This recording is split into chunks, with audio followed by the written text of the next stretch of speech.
सब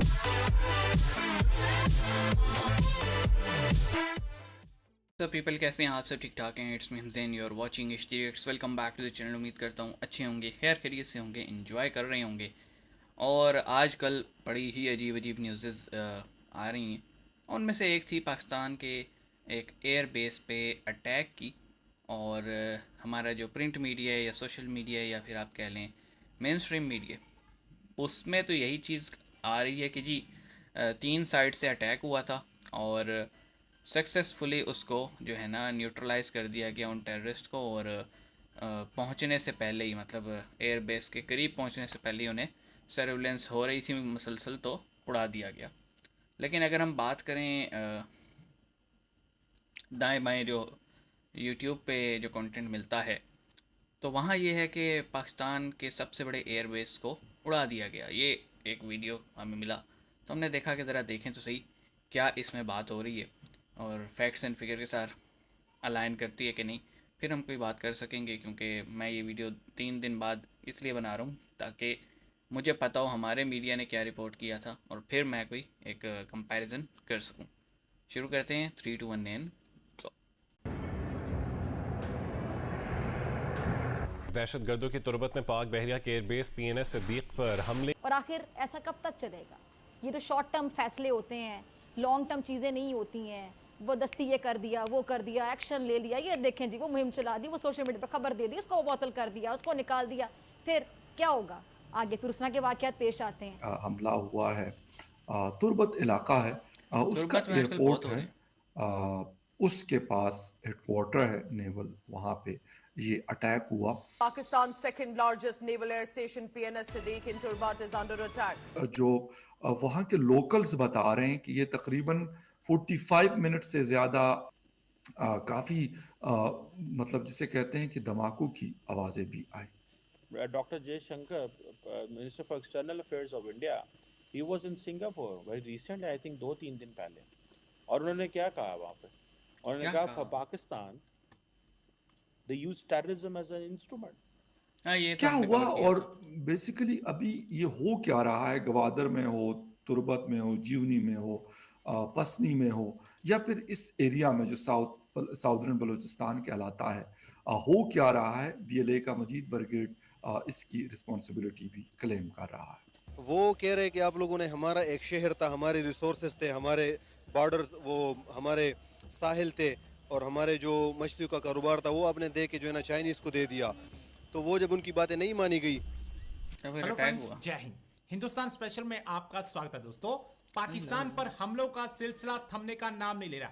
हाल ही में बलूचिस्तान के ग्वादर पोर्ट पर आतंकी हमला हुआ था और अब बलूचिस्तान में स्थित पाकिस्तान के दूसरे सबसे बड़े नेवल एयर स्टेशन पर बड़े हमले को अंजाम दिया गया है। मीडिया रिपोर्ट्स के मुताबिक यह हमला बलूचिस्तान के तुर्बत में स्थित PNS Siddiqui naval air station पर हुआ है।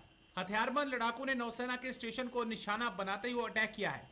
कई इलाकों में विस्फोट होने की बात सामने आई है। हमले की जिम्मेदारी प्रतिबंधित संगठन बलूचिस्तान BLA। लिबरेशन आर्मी की मजीद ब्रिगेड ने ली है। उन्होंने कहा है कि उनके लड़ाके एयर स्टेशन में घुसकर ताबड़तोड़ फायरिंग करे हैं। दरअसल मजीद ब्रिगेड बलूचिस्तान प्रांत में चीन के निवेश का विरोध करती है और चीन और पाकिस्तान पर क्षेत्र के संस्थानों का शोषण करने का आरोप लगाती है। मीडिया रिपोर्ट्स के मुताबिक अचानक हुए इस हमले के बाद तुर्बत के जिला स्वास्थ्य अधिकारी ने अस्पताल में आपातकाल लगा दिया है। सभी डॉक्टरों को तुरंत ड्यूटी पर आने के लिए कह दिया गया है। तुर्बत में हुआ यह हमला इस सप्ताह का दूसरा और BLA मजीद ब्रिगेड द्वारा किया गया इस साल का तीसरा हमला है। कि जी तो मजीद ब्रिगेड का ये जो अटैक है, ये सरप्राइजिंग एलिमेंट है कोई नहीं, क्योंकि PLA जो है वो पिछले कई दिनों से बहुत ज़्यादा एक्टिव हुई भी है।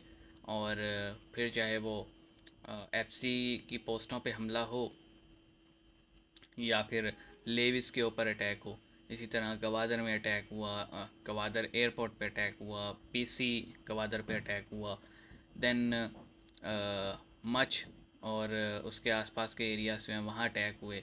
फिर तुर्बत में 2 अटैक पहले भी हो चुके हैं, ये अब तीसरा अटैक है तुर्बत में। तो Balochistan is in epicentre of terrorism right now. और हम मतलब समझ ही नहीं आ रही कि क्यों प्रॉपर एक्शन नहीं हो रहा। क्योंकि प्रॉपर एक्शन होता है या तो वो लोग ऑपरेट कर रहे हैं ईरान की तरफ बैठ के, और फिर जाहिर सी बात है जब क्रॉस बॉर्डर टेररिज्म आ जाए फिर हम अकेले तो कुछ कर नहीं सकते ना, फिर जाहिर सी बात है दूसरा कंट्री एक सॉवरेन नेशन है, वो इजाज़त देगी या वो कुछ करेगी फिर ही कुछ हो सकता है। जहाँ तक ये बात है जी, इसमें कोई शक नहीं है इमरजेंसी भी नाफिज हुई, इसमें कोई शक नहीं है कि धमाके भी हुए और ब्लास्ट वगैरह लोगों ने सुने। बट एक जो चीज़ रिपोर्ट हो रही थी ना कि भारी नुकसान हुआ है नेवल इंफ्रास्ट्रक्चर का, वो नहीं है। ठीक है, ये एयर बेस पे जो वेसल्स खड़े थे उनका काफ़ी नुकसान हुआ, ऐसा नहीं हुआ। नुकसान इन अ सेंस आप ये कह सकते हैं कि जो सिविलियन बाउंड्रीज़ के अंदर जो स्ट्रक्चर्स थे उनका नुकसान हुआ है, क्योंकि एयर बेस की बाउंड्री पे आने से पहले ही इनको न्यूट्रलाइज़ किया गया था। तो ये सीन है। अब मैं ये इसलिए इस तरह की जब कोई न्यूज़ होती है ना जो अटैक की या इस तरह की, तो फ़ौरन से रिएक्ट करके, और आपको पता है पूरी इन्फॉर्मेशन होती नहीं है, सनसनी फैलती है, तो बेटर है ना कि मैंने पहले ट्विटर चेक किया, फिर मैंने सोशल मीडिया के बाकी प्लेटफॉर्म्स देखे, फिर मैंने न्यूज़पेपर जो हमारा इंटरनेशनल न्यूज़पेपर्स हैं वो देखे, लोकल न्यूज़पेपर देखे, फिर मेन स्ट्रीम मीडिया पे 2-3 चैनल्स देखे। उनकी रिपोर्ट्स देखने के बाद मैं आपको ये बात कर रहा हूँ कि उन्हें न्यूट्रलाइज़ कर दिया गया था पहुँचने से पहले ही, लेकिन स्टिल मजीद ब्रिगेड वहाँ तक तो पहुँच गई ना। मतलब एक नेवल बेस पे बाउंड्री से आने से पहले भी बहुत सारी सिक्योरिटी चेक पोस्ट होती हैं, वो उनको तो क्रॉस करके आए ना, it mean there was a security labs. और अब इसमें ज़ाहिर सी बात है अंदर के लोग ही शामिल होते हैं, तो हमें देखना चाहिए क्या हो रहा है। बाकी इस पे आप क्या कहेंगे कमेंट सेक्शन में बताइएगा। मिलेंगे, अपना ख्याल रखिएगा। सी यू गाइस।